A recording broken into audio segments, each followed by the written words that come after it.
Hello and welcome to another edition of Razorwire. Now today we are revisiting DORA. DORA obviously came in a little while back. We're going to revisit it as a group with a fantastic bunch of professionals to figure out how it's been, where's it going to, what are the good points, what are the bad points, what are the things that we've found that have been a bit of a gotcha when it comes to implementing, maintaining and facilitating the DORA requirements. So walk with me in this journey back down the DORA route and let's just find out how things are going.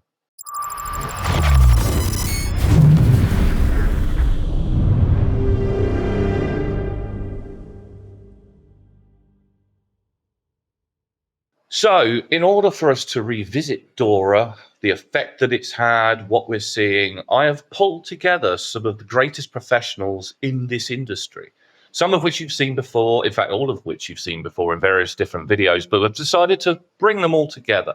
So I shall let them introduce themselves because I'm not going to bother doing that for myself. You should all probably know who I am by now. Let's start with Romain. Romain, do you want to tell everybody who you are, what you do, where you work, anything else? Thank you, Jim, and thank you everyone for listening to us today. So, Romain, I work for Thales. I work in a division of Thales which makes cybersecurity products as such. And my job in Thales is to interact with our ecosystem of partners, strategic partner, global system integration partners, etc. All of us together as an ecosystem, we're supporting financial services, banks, insurance, etc. to secure their systems and achieve compliance. So that's why we are here today. And thank you for having us. Thank you, Jim. No problems at all. And then Richard, he's appeared on many different podcasts in the past and he has returned indeed for this DORA one. Richard, do you want to tell everybody who they are if they've never seen you before, which is an impossibility on this podcast?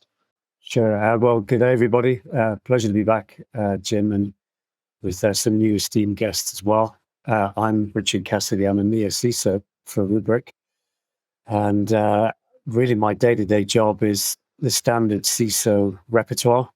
But also I spend an awful lot of my time where possible, given the climate of what's going on geopolitically and threat landscape-wise, permitting, with a lot of other CISOs and CIOs talking about the challenges we're facing collectively and how we're trying to solve them and essentially crying together most of the time, to be fair. So that's me. Fantastic. And another returning guest who's appeared on a number of podcasts, we have Jonathan Kerr. John, do you want to tell everybody out there if they've been living under a rock who you are? Hello, everybody. And if you're living under a rock, well, I can only commend you on your life choices. My name's Jonathan Kerr. I'm a lead analyst with Cupping at Cole. Been in the cybersecurity industry for many years now. Had the great pleasure of working with Jim in previous incarnations. And my interest is, this is a significant piece of legislation that is going to affect all of us here not only in Europe, but globally.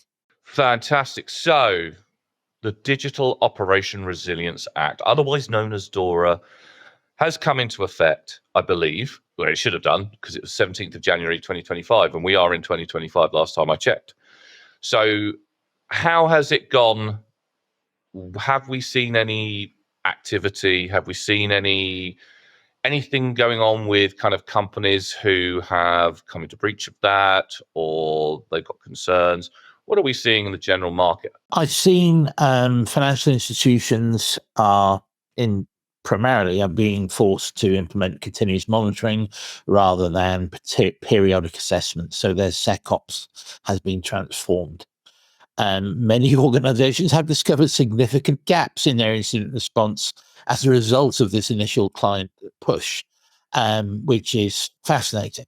So it's already having an impact. And I think thirdly, then the SecOps side, we've gone away from let's just tick the compliance box and call it good to let's get genuine operational resilience. And I think that's a cultural change within IT teams who, perhaps gone for the lowest common denominator. From an investment point of view, I've seen a surge in spending on automated testing tools, digital resilience platforms, unsurprisingly given the trend in the end user space. We're seeing that legacy systems have had upgrades pushed with a rise in unexpected costs in order to meet the stringent requirements of DORA. And of course, finally, there's an ROI challenge, a return on investment challenge, as institutions are saying, well, we're trying to balance compliance costs against actual security improvements. My particular interest in this area is third-party risk management. Mm-hmm. And DORA's third-party risk provisions have fundamentally changed vendor relationships. And my message, if you remember nothing else from this podcast, remember this: your vendor relationships are different now. Let me give an example again from the financial space. Financial institutions are conducting deeper due diligence. They're no longer throwing over a process or a task and calling it good and saying, you'll be secure, won't you, fellas? They're now doing serious due diligence in their vendor supply chain, which has implications for software, AI, and IT service generally. But it is creating bottlenecks in vendor onboarding. In that flourishing area, everyone's a fintech. Well, smaller fintech companies are struggling to meet the documentation and transparency requirements of DORA. There we go. Romain, what do you see? You're in France. You're in Europe. Yeah, so I'm in Europe. I'm working across the world in different territories within Europe, but outside Europe as well. DORA came into force, as you said, in January this year. But in fact, there was some kind of grace period or period of 2.5 years or so since 2022 when the regulation actually went through for organization, for financial services to get ready, etc. And we've seen in the last 2-3 years precisely, most of the financial services started their work as soon as possible, and they got helped from the different ecosystem, from vendors like me, but also from advisory firms, etc. And the good point to get on what John was saying as well is that I feel that DORA is not only a regulation where you can tick the box with documentation. You actually have to implement some operational stuff to become resilient, both in terms of IT service as such and cyber. So what we've seen is that the organization got together, they pooled resources in a workforce within the organization from the IT security department, from IT, from the business lines as well of organization owning the business applications. And they got help from the ecosystem to get a plan together. And it is a collective effort to achieve DORA. I think for the better good, in terms of overall, we know that the risk is out there. The risk of interference is out there. You mentioned a third party. I think we'll come back to that throughout this discussion. There are many threats coming in. And I think DORA is good to push the limit, to push and force organization to actually act on something. And I think they've done it, and there is a degree of maturity now, but I think we are on a good track. No, I would agree with both comments. It's been an interesting journey. I think a lot of my roadshow conversations pre-DORA were very similar to some things we covered. How ready are you? How much of DORA do you feel you have in terms of capabilities that already exist within the organization? And I believe that, at least in my travels, there was a lot of, I don't think I say undue comfort that potentially most of the boxes were ticked. And to your point, a lot of them were looking at it from a process perspective and didn't realize there was a lot more to it than that. And others didn't realize both the vendor relationship challenges that they were going to have to face and challenge, and also the third party risk and managing that. And, we only know too well about not managing third party risks, and the recent spate of retail attacks, again, tells us that this is still a big challenge for industry. And I think if I was to look at, where we're at and the conversations I'm having, I don't think there's a general level of comfort yet in at least the conversations I'm having that we're aligned and we're ready. I still believe a lot of the tier one financial organizations feel they've come a very long way. But what I'm hearing from the medium enterprises that are caught by the DORA regulation, and those that are smaller than that, it is a lot of uncertainty, a lot of worry around readiness and potential misalignment challenges. So there's still a lot of scurrying happen, to use an English phrase, to make sure that they are covered. And when the ESAs and whoever gets nominated at national level to come knocking on the door, when that happens, and hopefully it doesn't for these organizations, that they're ready. And I guess that's kind of the general consensus of the conversations I'm having. Still a lot of uncertainty, although to your initial point, there's been a lot of extra spending, a lot of boardroom level increased awareness and conversations around these things. And it is leading to more maturity in some sort of core areas. So there is a positive, but there's still, in my travels, a lot of organizations feeling they're not quite on the curve. They're more than likely slightly behind it. So there's still 2025 for me is still a year of scrambling to make sure that they get to where they need to be with DORA, and hope that they don't fall foul of any potential knocks on the doors from those that are going to assess whether DORA is there.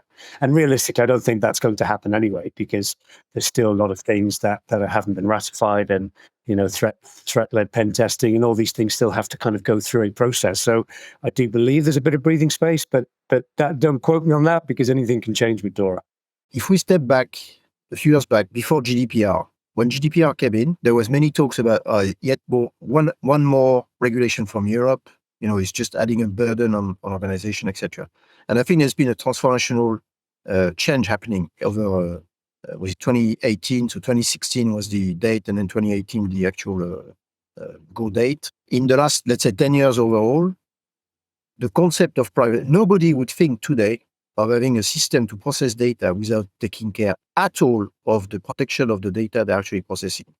It's become a natural stuff.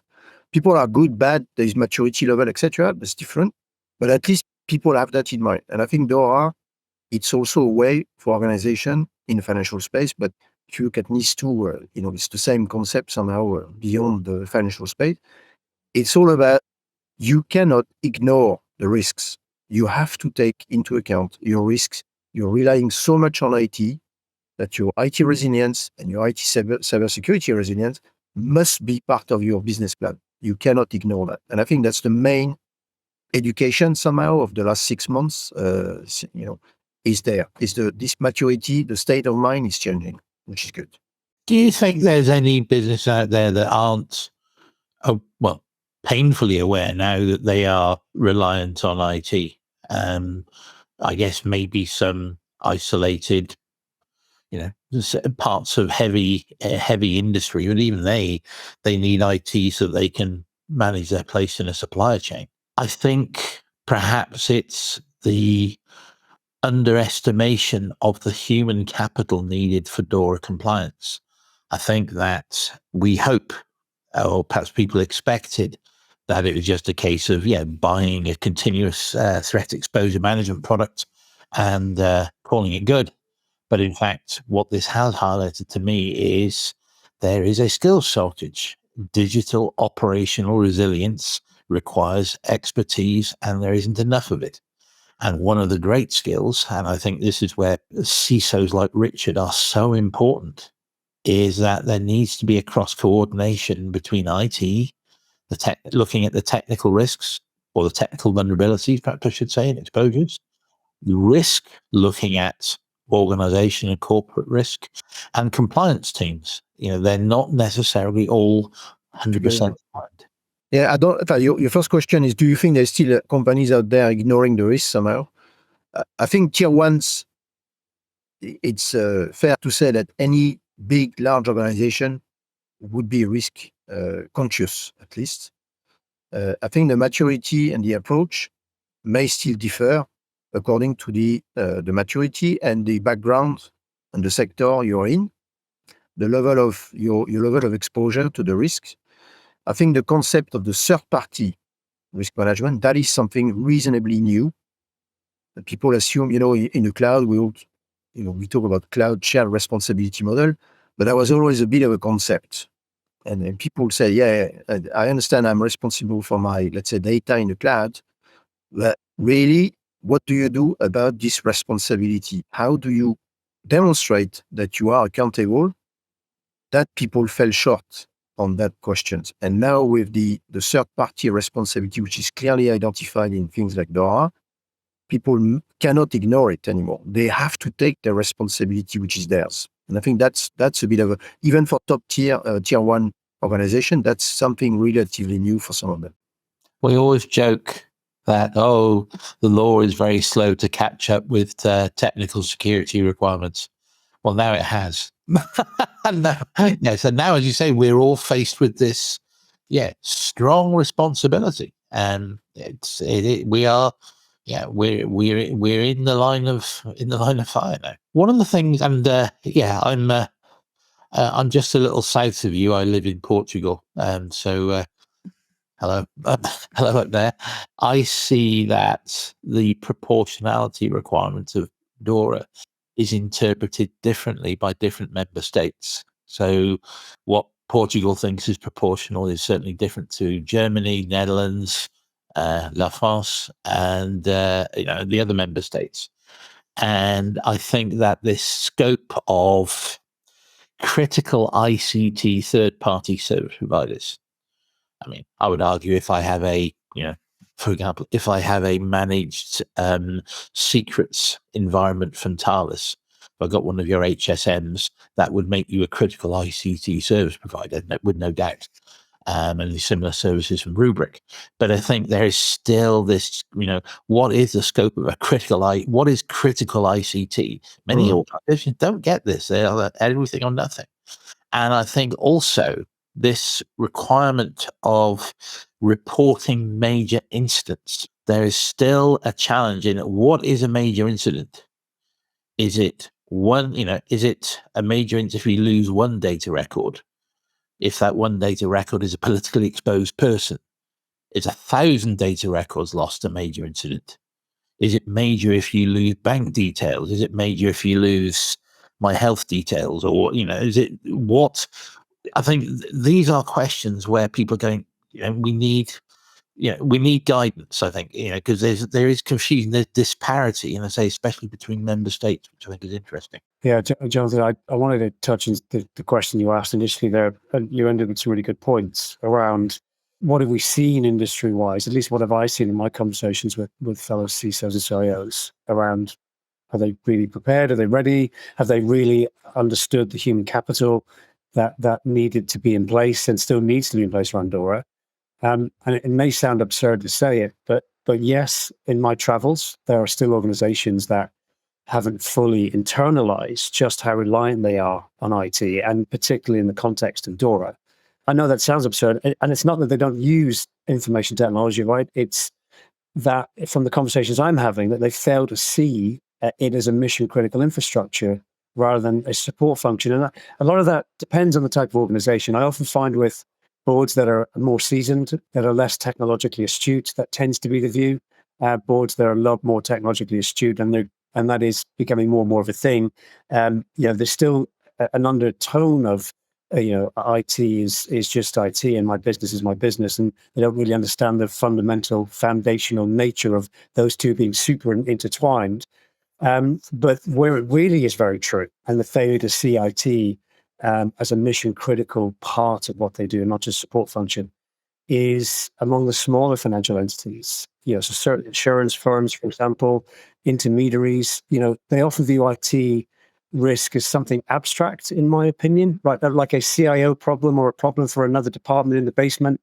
And I know that's a horrible cliche, but it's the best way to summarize it.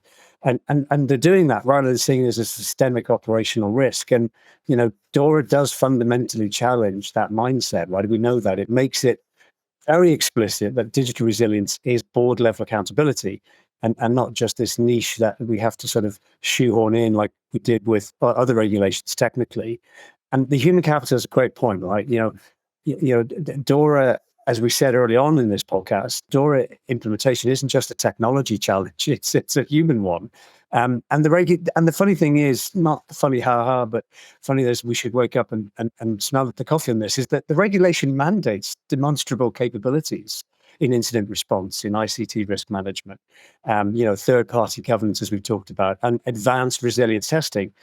But I guess in reality, there is a chronic skills gap. It's a really important point to bring up.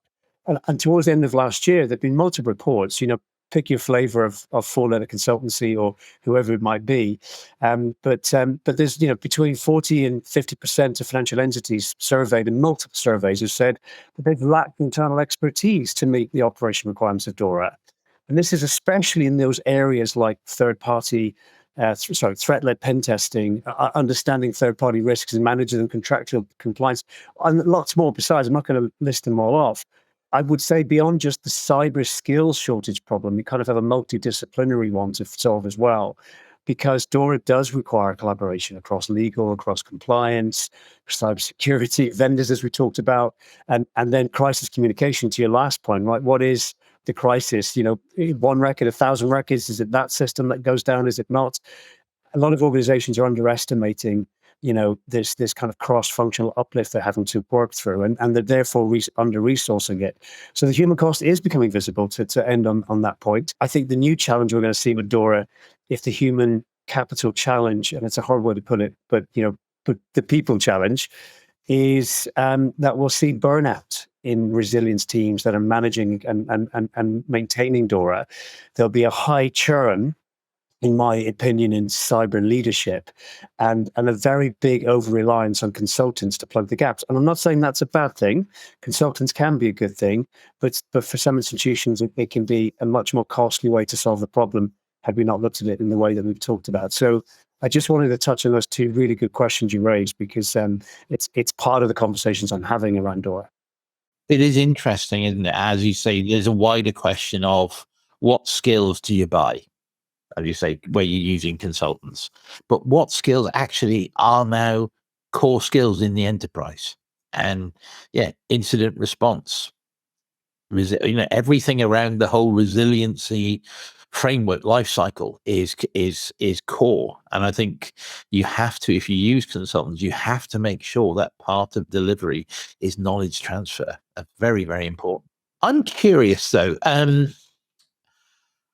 And here I am. I'm an industry analyst, so I'm sort of half a consultant, I suppose. But I'm a consultant who never delivers anything. Is that the better half? It's the top half, absolutely. Them's fighting words. Well, so I'm a consultant who never delivers anything. What do we see, folks, as successful strategies? I mean, for me, very broadly, organizations that gripped this, that started out with a comprehensive gap analysis, they're ahead of the curve. Where they have progress, where they've done ISO 27000, for that matter, PCI DSS, if that applies, NIST frameworks, SOC, if they're obviously if they're engaged in the US markets, and where they've had any of these pieces and they've integrated DORA, that seems to me to be a success strategy. Engaging with the regulators, saying, what do we do, rather than waiting for the heavy mob, waiting for enforcement to come around, I think is also seen as a success strategy. Any other thoughts from the people wiser than me? I don't know about the wiser bit, but better looking then, Romain. Better looking. Okay. I think more French. Okay, that one is that one is a definite. That one is a definite. Okay. On this one, maybe I'll quote the various experience I had with Luxembourg. So in Luxembourg, the CSSF, which is the regulation body authority of the banking business in Luxembourg, has been very active, and they created a circular. They call it a circular, which is a DORA before DORA, if you like, that they issued and they mandated before DORA. So the banks in Luxembourg, somehow they became ready for DORA, maybe a little earlier than any other banks in Europe, because of this local regulation, which is also about cyber resilience at large, so resilience and cyber resilience. And back in the day, so like in 2021, 2022, people were already working on their compliance with the CSSF. And indeed, one of the big topic was about the resilience of their IT systems. So that was the fundamental, the R is resilience. It's not only about cyber resilience, it's just resilience of your business. And the big topic was about the resilience of the IT systems. Like any other organization, they were adopting cloud services, for instance. And so there was this battle between the third party, which is a cloud service provider, and the resilience. So obviously cloud are the best way to get resilience from a HA perspective, high availability perspective, etc., but also creates a dependency to a key significant third-party provider or providers, if you have multiple cloud providers. And this battle was in the middle of things. And what we've seen in Luxembourg, and bear in mind, in Luxembourg, it's not only high street, tier one banks, but it's also a lot of assets management, very small or medium organizations. So we had all types of banks and, impacted.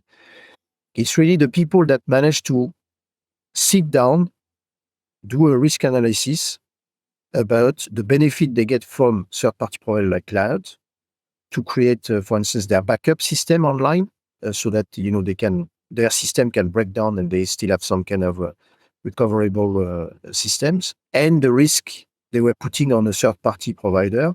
And by doing this balance and working closely with the CSSF and the ABBF, which is the Bankers Association itself, has worked a lot as well with the CSSF to create a framework and make people talk. And I think the maturity of organization already on ISO 27, for instance, clearly helped. And then the fact to implement things proactively, to work together as an ecosystem. And when working with third party, and my last comment on that, there are also ways to improve your level of control over your own workload when we're working with a third-party provider. And obviously, I'm Thales, I come from the cryptography, etc. aspect and the data security aspect. But data security helps organization to create a control plane beside that data plane. So the data plane, the workload, etc., it can be in a third-party system. And using a security control plane to create some boundaries and create some isolation of workload, etc., even in a third-party system, help organization to mitigate the risk of third-party whilst benefiting from the benefit of third-party, such as cloud provider, for instance, to improve their resilience. So I think that's this balance. And it's just to stay, this stuff like keep calm, stay, whatever that is, the famous T-shirt stuff. Right? This is all about, okay, stay calm, have a plan. Think about it. This risk analysis is the basic for everything, and then implement things in your context. Those organizations that have gone through some of the standards you talked about, Jonathan, are they ahead of the curve? Have they done it better than others? And I'm in my travels, for sure, organizations that have already implemented, ISOs you talked about, NIST and SOC 2 and the others, are ahead. But I think the crunch on that one is, but only if they've gone beyond the checklists exercise and focused on true integration, because a lot of the early conversations I had was that DORA could just be bolted on to what they already achieved elsewhere, and they just had to make a couple of tweaks. And then when they went through the introspection on that statement, they realized, oh my goodness, that's not at all the case. There's a big difference between a box ticking exercise and an operation resilience one. And what we saw was, it was how well those controls could be embedded into business decision making. That kind of built the hallmarks of successful DORA strategies. And yes, those that implemented early cross-functional gap analysis, certainly the most prepared organizations, and they didn't treat DORA as just a compliance project, as we all have ad infinitum to all the previous regulations and mandates. Those organizations that have been mature, in my experience, treated this as a business transformation exercise. And I think the other key thing was a lot of organizations started to turn to, because they understood the human capital problem, a lot of the tier one financials I spoke to started to look to automation capabilities, technologies to help them at least get the data points they needed from a DORA perspective. And what I mean by that is, when an incident occurs, there's an awful lot of data that we have to get through. And I think the stats were that in the last 2 years alone, and this may be as of 24, I think it is. So from 22 to 24, the stats are that we've created more data in the last 2 years than we have in all of human history. Ever before. Right. Yeah. And so the thing with organizations is not only do they have to look at DORA and PCI and all the other things they may fall under, especially in financial space, they've now got this horrendous amount of additional data that's only growing exponentially that they have to be able to sift through quick enough to get back within the timeframes of DORA, right? Whatever it may be, depending on the incident, 72 hours, 24, etc. And they're sweating about these points, and they are looking at how they can get better at it, because there's only so much human capital you can afford. There's only so much technology you can implement the problem. So that's been another challenge, even for those that have been very mature ahead of the curve in terms of gap analysis and looking at it that way, are still really sweating it on if and when the incident occurs, how am I going to get the data sifted through to be able to respond to the auditors when they come knocking? So, that's another big challenge, even for those that are well funded and capable, in my experience. Of course, you're lucky if the auditors knock. Sometimes they do the whole Monty Python thing. Nobody expects the auditor. Absolutely. From the wealth of experience that we have, what have we seen that hasn't worked? And the reason I asked, Richard, is you made me think very hard when you said it's a mistake to say, hey, it's just a compliance thing. And like we all did with PCI's DSS, we kind of shoved it off in a corner. This is a business transformation, just as, in fact, the other regimes should have been a business transformation. This is not a box-checking exercise, as you say. This is not something that you can just say, well, we did ISO or we did PCI, then we can call it good. This is new and different. It is not technology focused. You cannot buy a DORA solution. You certainly need tooling. And you mentioned, you really made me thinking about the rapid reporting, because we're all going to need to pour some caffeine into our Sims, if nothing else. But it's not just tech. We need governance and culture, which is, again, business transformation. So I think unless it's aligned with the business, what I've seen fail, siloed compliance, that just go, it's just a compliance thing, don't bother the business strategy. As we have all said, over-reliance on external consultants. I mean, consultants are great. They come in, they do, they bill you, they go. But if you haven't built your internal expertise, then DORA will expose that. And because you need that operational resilience. But what else have we seen? What else have we seen that perhaps hasn't worked so well? No, you're all making some really good points. And what hasn't worked? I don't know yet. I think we're getting a lot of approaches for people who are definitely interested in some of the technologies that we're seeing that are becoming more prominent now. CTEM, I mean, we've got our own product. We've never had so much interest in what we're doing on that score. But I mean, it's interesting when we talk about kind of the skill shortage. There's a massive debate I've noticed about the skill shortage. Some people say there is, some people say there isn't. And I think what I'm seeing is a lot of the really kind of good InfoSec people are now going and creating their own InfoSec companies, and they're kind of offering their services up. I mean, you still have, some excellent CISOs like Richard and a number of others, but, inevitably we're starting to see a bit of a problem whereby it's kind of hard to recruit people these days. I'm finding it really tough to find any QSAs at all, or even people who want to go down that route.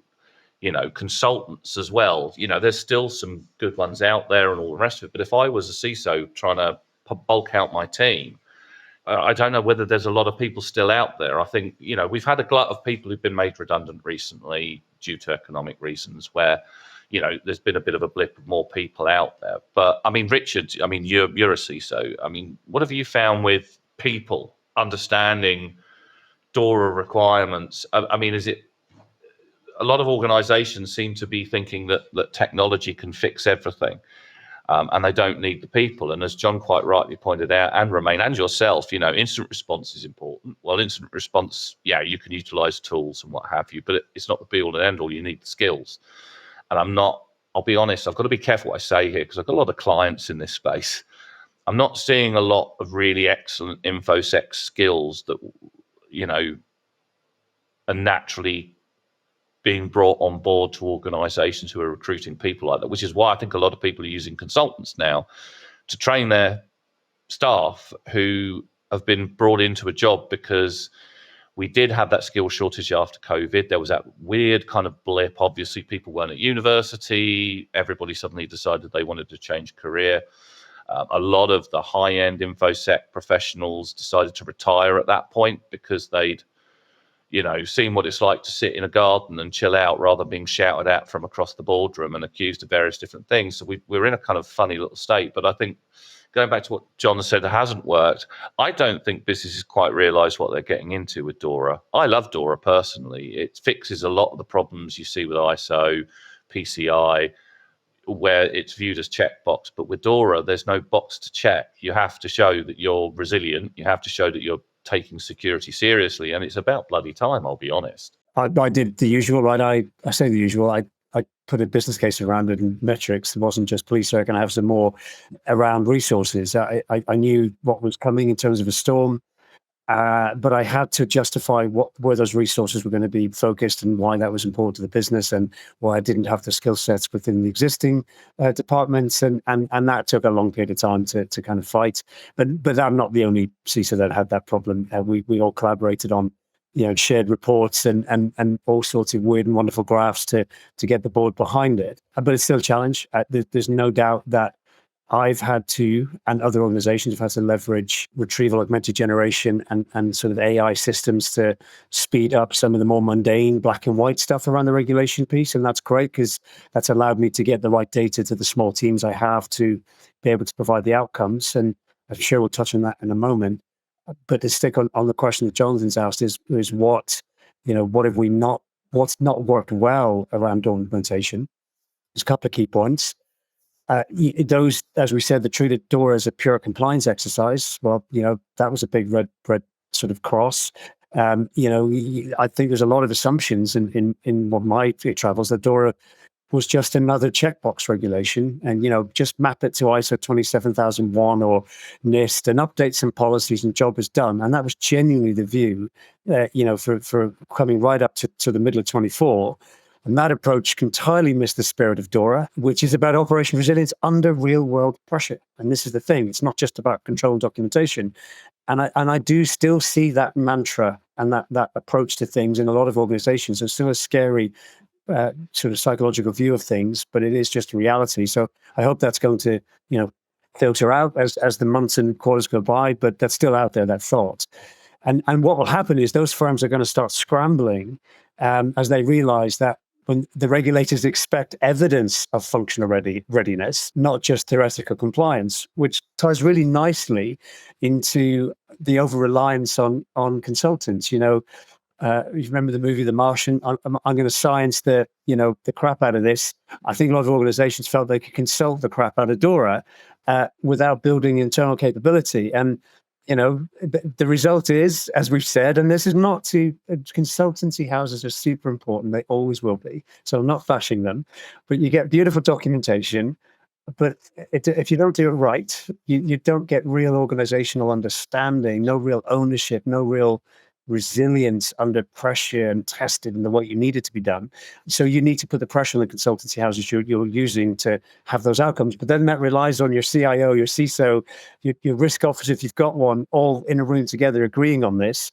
And regulators, by the way, and this is interesting on the consultancy part, they're already signaling that outsourced knowledge is not an excuse for operational failures. So ignorance is not bliss when it comes to DORA. And if you do end up falling foul of it for some reason, and hopefully you don't. And then the couple of other points in terms of what's not working is, and we touched on it earlier, neglecting the supply chain. Common misstep has been my travels, this is just my view of the world, has been only assessing tier one ICT providers, right? So cloud MSFPs and the kind of critical outsources, whilst ignoring what I call the longer tail of kind of cloud SaaS outsourced tools, kind of niche integration and offshore development sort of systems. A lot of people have got into that tier one view, right? I just got to go to the first step on that supply chain depth. And that's just not going to cut it, right? DORA mandates complete oversight And the firms, if they haven't already, are starting to realize that they're exposed through poorly governed sort of non-critical vendors that still hold sensitive data, or data access routes, which is even more of a worry. And I think the last point, because it's one that came to light in what happened in the retail attacks, was this underestimating identity around the recovery dependencies. So during resilience testing, of at least the resilience testing I've seen around DORA to date with other organizations and fellow CISOs, is organizations weren't realizing that they can't recover all the services they want to recover if the very fabric of identity that underpins all those services is compromised. And so it was a major blind spot. And what happened in the retail attacks very recently has opened up Pandora's box in a way that says, DORA, we know DORA is about operational continuity, but that includes the entire kind of trust fabric and the access hierarchies around it. So I think there was a lot of view around, well, we'll just spin up another, subscription or instance or whatever your flavor of cloud is.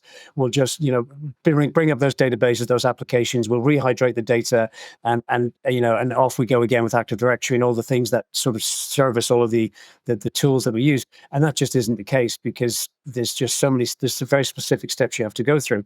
And again, DORA was clear about this. It said you have to understand what failure looks like. And although I don't think DORA's done a great job, and still hasn't, on defining kind of this minimum viable operations, it's still a lot, in my experience, is poetic license to the organization that has to meet DORA. But there's been a lot of review of that now. Organizations saying, okay, what is the critical building blocks of getting back to minimum viable bank or minimum viable insurance or whatever the organization is. And that's been a good thing. I'm glad it's happened this early post the deadline, because it would be a real shame if it happened 2 years in and we realized, oh my goodness, we didn't think about identity in the way that we thought about everything else. So, and again, that's just what I'm hearing. I'm just sharing the conversation that have come up in the past couple of months as a result of DORA specifically. So they're the kind of not working well points that I've seen out there in the field. Okay. I mean, one thing I'd like to add at the end of that, I was actually speaking with a CISO probably about 3 or 4 weeks ago. I'll remain very, very nameless, because he's actually in a financial organization over in Europe. And he was telling me that the bosses at the top, the C-suite and all the rest of it, know that they've got to do DORA, and they're all cool with it. And they've mandated with the CISO to go out and sort out the resilience and make sure that they're doing everything that they need to do. But he was telling me he was getting some significant resistance from inside the business, definitely from the IT teams, definitely from the project teams, who are all trying desperately to get their projects out and live, web apps and all the rest of it. And he was he was bald anyway, but he's pulling his hair out, what little hair he had left, because it was like he was just chasing his tail. The bosses were trying to sort of KPI him on the fact that he needed to get to a certain level to make sure they're meeting DORA regulations. But then you've got a massive amount of internal departments and middle managers who are all fighting against security because they don't want to do it. They don't care. I think this is the bit we mentioned at the beginning of the podcast, which is the fact that it's not a tick in the box. It's not only a policy issue. You got policy, tools, and people. There are the three grams that defines everything, right? And this one is not a policy only issue. You can use some tools, but definitely the people and the policies are very important. And I think what you just mentioned as an example is the board endorsement of the program. If the board gives the contact you mentioned a mandate to comply with DORA, etc., but only does that and doesn't endorse the program to the rest of the executive level, like the CIO, the IT guy, and the business people, etc., then somehow the poor compliance guy is lost. It's missing the point somehow. It's precisely putting the guy back in a tick in the box situation, a documentation issue, as opposed to just a company-wide enterprise-grade transformation program. And the failure, I think there are two types of failure for me on DORA in the last 6 months only. So let's give some people some time as well. But the early sign of failure, let's say, would be small type organization that just don't have the resource to cope. That's a problem. You can't blame them. You can, because nobody's supposed to ignore the law, so therefore they are supposed to do something about it, but you can understand the genuine constraints they have. And for large organization, it's just this if they were to consider DORA as yet another tick-in-the-box type policy-based regulation, then this would be a failure. It's really a transformational program. That's a very interesting point, actually. Just one thing I want to pick up. It does cause a bit of a bar of entry for anybody wanting to get into that market, create a new company, perform. Because if you've got to get kind of skills within InfoSec to come in and help you with your resilience, I mean, that's an expensive thing, whether you go consult or whether you actually get somebody on board, if there's any available, because again, they're all being snapped up. And when NIS2's coming along, I think we're going to see even more. So if you want to get into InfoSec, anybody out there, it's a great time to get into it. But yeah, I mean, it does cause a bar of entry. We've talked about some of the challenges of DORA. We've talked about the current state of DORA as we can see it after, it's gone live, and it's still quite early in the timescales. And John's quite rightly asked, what the problems, what hasn't worked with DORA, but what has worked. Do you think it's woken up people, organizations now to actually give care about security? Do you think people are actually sitting there saying, no, we've ignored it for this long, we've actually got to do something about it?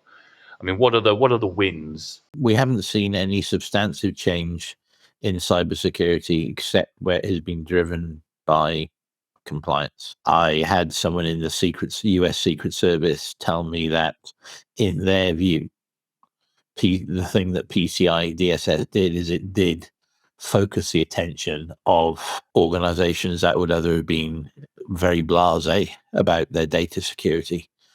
Unfortunately, it only focused their attention on a small part of their vulnerable data set. Cardholder data. That's what it was intended for. I mean, I think, people are being kicked into action because obviously there's the threat of enforcement action, as you say, a prize audit and subsequent enforcement action. I'm curious as to what the future will be. And I think one of the things I would anticipate is that the EBA, the European Banking Authority, will clarify these grey areas. As I said, the difference in view of different member states. I do think that actually, though, we will see variations in enforcement across different member states. But for those payment institutions, not just banks, I think we'll see the payment service providers and the wallet providers and all these chaps will also find themselves under increased scrutiny because they're all, as I said, critical ICT services. Cool. Maybe what's working, I'll take a few examples which are Thales-centric in a way, if you like. Some of the requirements in DORA are extremely prescriptive when it comes to, you mentioned, Jonathan, data security. When it comes to the way you secure your data, you detect the risk associated to data with continuous monitoring. We mentioned that at the beginning. And the protection of data and the use of cryptographic tools. And DORA also includes some clause to implement crypto agility, so to be ready for the new type of risk on cryptography, including for what we call post-quantum cryptography, etc. And what we've seen is some of the banks, for instance, have taken that as a transformational program to, instead of in the past leaving each business application to somehow manage the enforcement of policies to protect the data, have come up with a centralized way of defining a policy, a centralized set of tools to implement those policies, to enforce the policies, and a centralized team to actually manage this data security, the cryptographic layer, etc. Skills are scarce everywhere, but precisely if you build up centralized teams, centralized tools that also use is a good way for organization to optimize their resource. Instead of having every department to take care of their data security, from what I'm saying, having a centralized team with like 3, 4, 5, 10 guys to actually know the story and help the different businesses deploy is a way to optimize the resource as well. And there are tools today available to do centralized, data security platforms, a centralized way of doing data activity monitoring, whether it's your structured data, your database, etc., or your unstructured data, to do unstructured data monitoring, to bundle that with insights you may get from data activity risk management and risk monitoring, data security posture, as we call it these days, and you combine that to create a data risk intelligence to report into a dashboard for a CISO or a CM tool, etc. These are efficient ways to implement the tool, optimize your people to enforce the policies you may have defined. So you come back to the policy tool people, but then you try to optimize. And having centralized strategies is something that does work. And we've seen customers of ours implement this kind of centralized approach across the board. Usually they are multinational, as in they are present in different territories. And despite that, they managed to do that. And one final comment I would mention, it's not a financial example, it's in the industry, I won't mention, it's a very big brand in Europe. I had a conversation with the digital officer, and there was a lady, and she said, I said, how do you enforce precisely? How do you enforce your different businesses across the world? How do you enforce, John Smith out there in Singapore to actually follow your policy, etc.? And she said, I got 2 executive VPs fired. She managed to get 2 executives fired because they were not following the playbook. And she said the day that happened, the day after, that was it. People did answer my calls, and again, it's about the endorsement from the board saying this is no longer an option. This is the way you do it. It takes a bit of a change in the board as well to not protect their peers somehow and say, no, guys, we are all accountable here. You are the EVP in charge of that business, but you're still accountable for that story. So it is possible. It's about centralizing. I think centralizing things is a way to manage the scarce resources as well. So it solves a lot of problems. Yeah. What's working well? The first thing for me has to be we finally shifted from a hyper technology focused problem to really what we're trying to solve at DORA, right? The nations and governments have become massively concerned, and rightly so, that critical national infrastructure is at risk. And in the instance or the situation of a war, cyber war, whether it's based on countries or cyber criminal groups, you're doing what they do, that businesses are no longer trying to withstand the storm. They realize it's going to happen, and we now are starting to focus on how we recover and bounce back from that, which is fantastic. And what's happened there is we've now got that level of understanding at a decision maker level right up to board. Whereas before, I think boards were just fed up of, we need more technology to tick boxes in these regulations, or PCIs extended to the next version. And you could just see them getting beaten down by this. And whereas DORA's come along and said, no, this is more than just another technology challenge. It's a true, there's a real tangible outcome to our business. It's not just that we're going to get hit by the big fine stick. We're actually going to have a real tangible recovery capability to become operational within hopefully hours, days, maybe not much longer than that. And no board is going to say, no, I don't want that. I don't want to be able to get back online in a couple of hours. That's not important to me, or else you wouldn't be on the board. That's been the number one change. I've never had it so easy getting board members to come and engage at the DORA sort of round table. But what's working well post the deadline, apart from that, is other things. So third-party risk visibility. There's definitely improved mapping and tiering of ICT third parties. There was a huge scramble for many organizations, and I'm one of them that went, right, how deep does the rabbit hole go, and how can we control and manage this? And I'm not just talking about security scorecard scores. I'm talking about real tangible testing and mapping, each of the resultant failures. What would that mean to the organization? And that's been consistent. That's been mapped throughout all of my relationships across other businesses. So good to see. And the critical dependency lens is much clearer, I would say.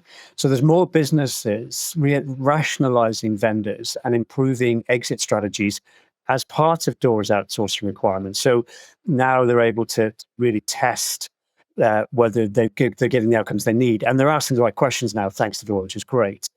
And then the testing and simulation culture has improved. Definitely, regular threat-led pen testing is now planned, or essentially, if it's not planned, it's underway in many large firms. And that's even ahead of the 2026 requirements. So it's good to see that some firms are using DORA as a trigger to simulate these kind of full stack recoveries and all that jazz, which is wonderful. And then instant reporting and process maturity.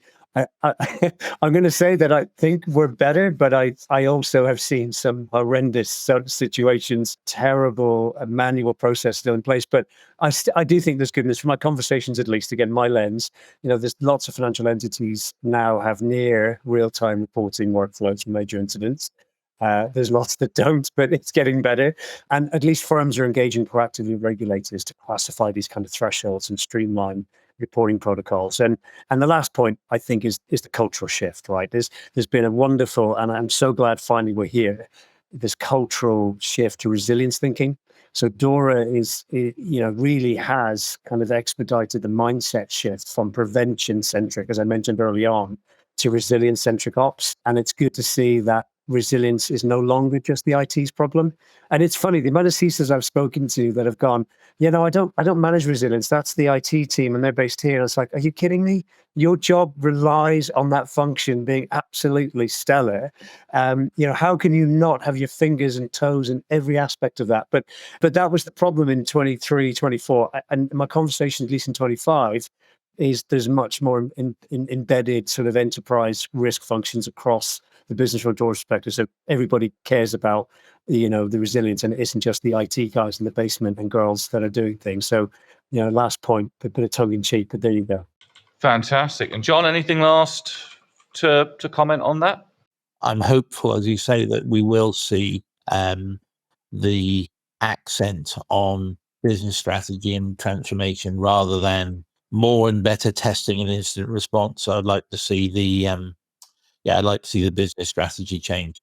That's it from me. Fantastic. Right. We have gone way over time, and most of you are probably missing meetings and what have you. So thank you very much for persisting. I mean, this is obviously a very, very big subject matter. There's a lot to it. I've already started noting down that we need another podcast on third-party security and what threat-led pen testing versus CTEM is, and a number of other things. So no doubt some of you guys or all of you guys will be invited to jump on that one at a later date. But for all of you out there, thank you ever so much. We've seen a massive uptick of subscribers of recent weeks. It's really, really good to see that the community is kind of really interested in the subject matters that we're bringing out. We've got more and more coming out. We've got more on burnout. We've got more on stress and how to deal with stress in the industry, which we kind of already mentioned earlier on in this podcast is obviously becoming a bit of an issue for those who are having to go through DORA and the minefield of what they need to do. So please feel free to comment. Please like and subscribe as well. If you're not subscribed, it'd be absolutely fantastic to see you subscribe to it so you get the notifications as well. Click the notification bell and please give us a thumbs up. So thank you very much. Look after yourselves, and we'll be seeing you again soon. In addition, I do have a book recently come out, the Cyber Sentinels Handbook, a primer for information security professionals. Now, this book is very much geared up towards professionals, all levels of their career, be they starters, be they newcomers, be they people who've been in it for a little while and maybe looking for a little bit more direction, albeit the older ones looking to maybe reground themselves in some of the more important aspects of the trade that maybe they've forgotten over time. I've had lots of good feedback from a lot of different readers of a lot of different levels, so please feel free to get yourselves a copy. We've got the e-copy, we've also got the paperback copy, and if you don't want to spend any money, you can go on Kindle Unlimited and read the book for free there as well. So thank you ever so much again. Look after yourselves, and we'll be seeing you again soon.